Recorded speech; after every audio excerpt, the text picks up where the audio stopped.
Ga wasu fina-finan Indian Hausa na musamman daga kamfanin Sultan, Aaryan, sai kuma ƙauna, sannan da akwai ɗan rigima, sai kuma makura, sannan da akwai shugabanci.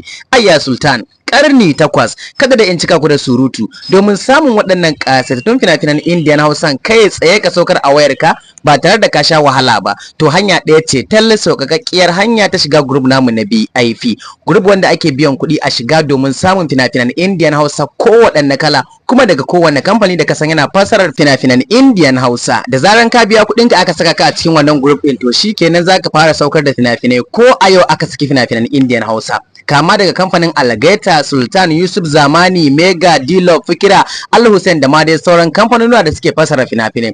A gaskiya in dai ka san fina-finan Indian Hausa suna baka wahala baka samun su, to nesa ta zo kusa.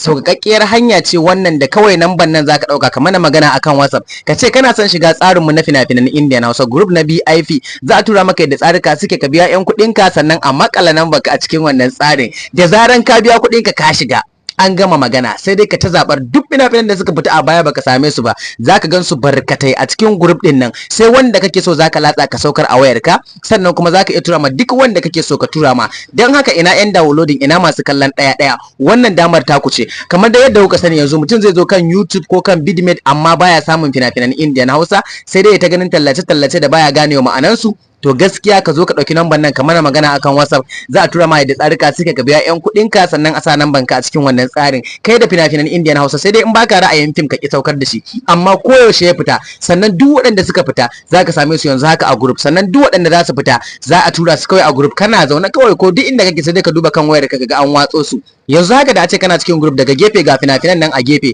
sai dai ka dinga latsa kibiya kana saukar da duk wanda kake so.